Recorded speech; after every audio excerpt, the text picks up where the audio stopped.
Hello दोस्तों, स्वागत है आप सभी का SRG स्टडी के यूट्यूब चैनल पर। दोस्तों, आज हम सब पढ़ने वाले हैं बिहार बोर्ड का पर्यावरण और हम चैप्टर नंबर 11 है, कक्षा 5 का जंतु जगत सुरक्षा और संरक्षण।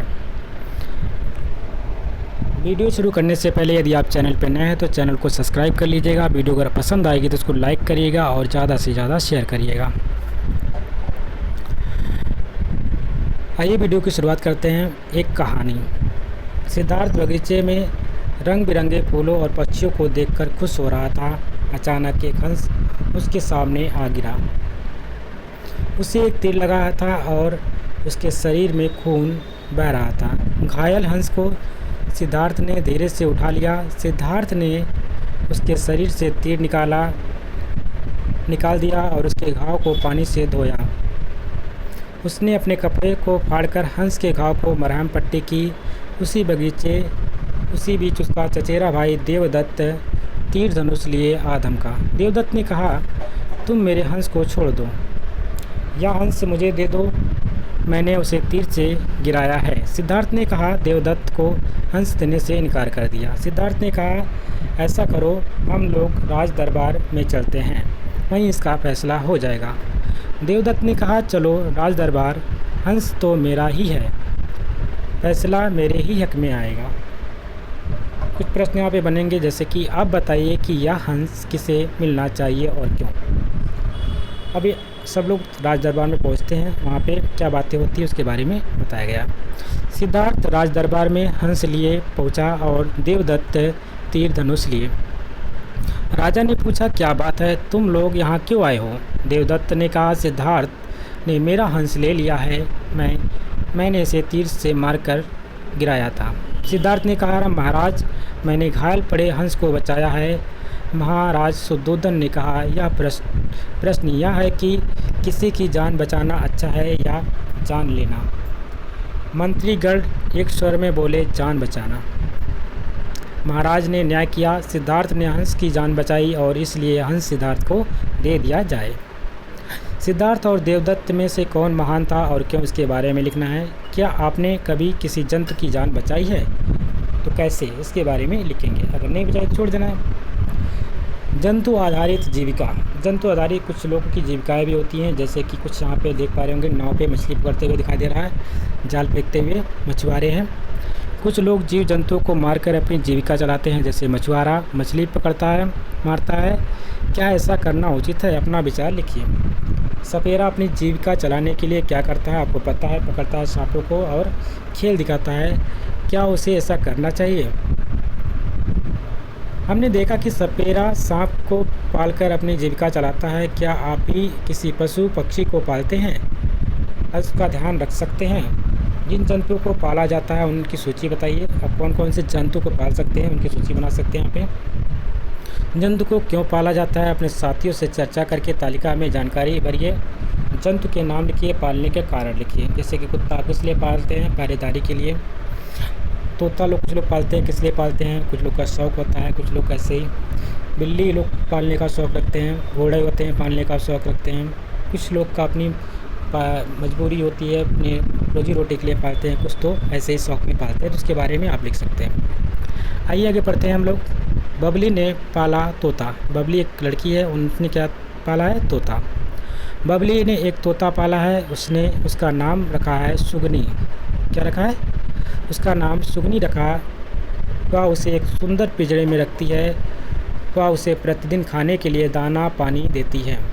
सुगनी बबली की बातों को दोहराकर सबका मन मोह बहलाती है।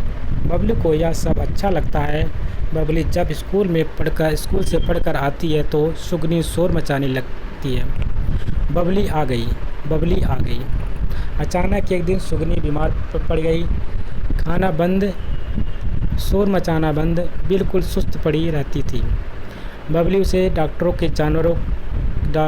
के डॉक्टर के पास ले गई। डॉक्टर ने दवा दी, पर साथ ही कहा कि सुगनी को पिंजरे से निकालकर खुले आसमान में छोड़ देना चाहिए। डॉक्टर ने सुगनी को आज़ाद करने के लिए क्यों कहा होगा? क्या आपको ऐसा लगता है कि सुगनी को पिंजरे से आज़ाद करने देना चाहिए? और क्यों? आपके पालतू जानवर जब बीमार पड़ते हैं तब आप क्या करते हो? हम अपनी ज़रूरतों के लिए जंतु को पालते हैं। ऐसे जानवरों की हम देखभाल भी करते हैं, मगर पालतू जानवर को अलावा भी कई जीव जंतु हैं। ऐसे जीव जंतुओं की हमारे लिए क्या उपयोगिता है, आइए विचार करते हैं। हिरण पौधा खाता है, बाघ हिरण को खाता है। बाघ खत्म हो गए तो हिरण की संख्या बढ़ जाती है और पौधे कम हो जाते हैं। इस प्रकार से एक जीवन चक्र चलता है। कुछ प्रश्न और बन सकते हैं, जैसे जानवरों की सुरक्षा क्यों करनी चाहिए? जानवर की सुरक्षा कैसे करनी चाहिए? जंगली जानवरों की सुरक्षा के लिए कई जंगलों के विशेष हिस्सों को सरकार ने लोगों के दखल से बचाया है।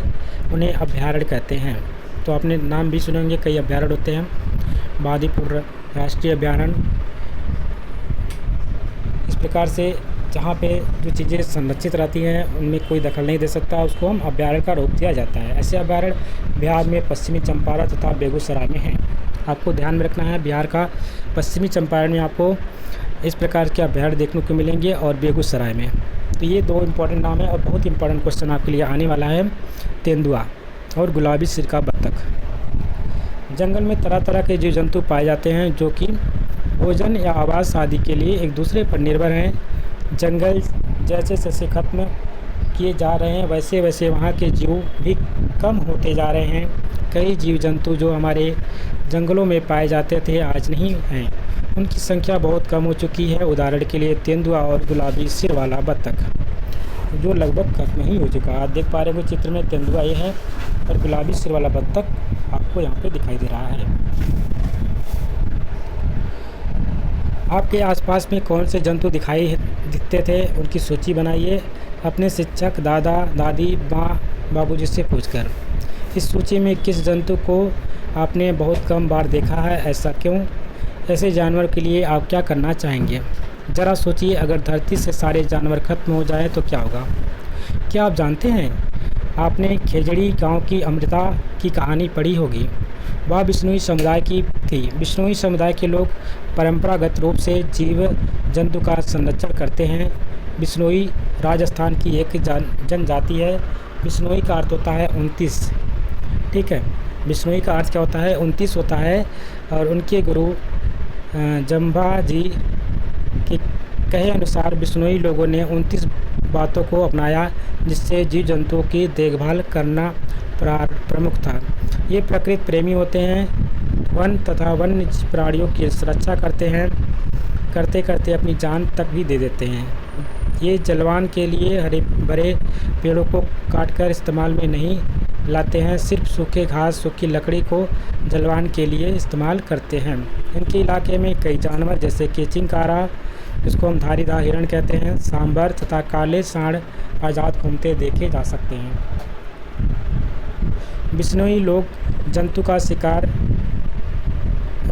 का ना शिकार करते हैं और ना ही करने देते हैं। आपको पता होगा ये खेजड़ी जो गांव है, यहाँ पे खजड़ी नाम का वृक्ष भी पाया जाता है, राजस्थान में है। और अमृता की कहानी है, एनसीईआरटी की पुस्तक में भी इसके बारे में बताया गया है। बहुत इंपॉर्टेंट चैप्टर है।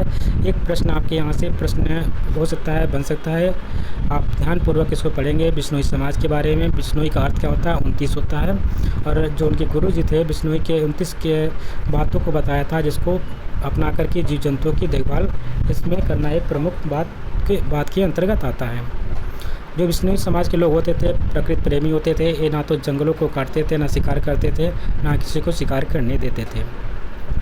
तो खिचड़ी वृक्ष के बारे में अगर पूछा जाएगा तो आपको ध्यान में रखेंगे ये किसकी बात कर रहा है? राजस्थान के खेजड़ी गांव की बात कर रहा है और अमृता की कहानी के बारे में बात कर रहा है। इसी साथ ये चैप्टर कंप्लीट होता है। आशा करते हैं आपको वीडियो पसंद आई होगी। यदि वीडियो अच्छी लगी है तो उसको लाइक करिएगा, शेयर करिएगा और चैनल पे नए हैं तो चैनल को सब्सक्राइब भी कर लीजिएगा। मिलते हैं एक नए वीडियो में, तब तक के लिए नमस्कार, जय हिंद।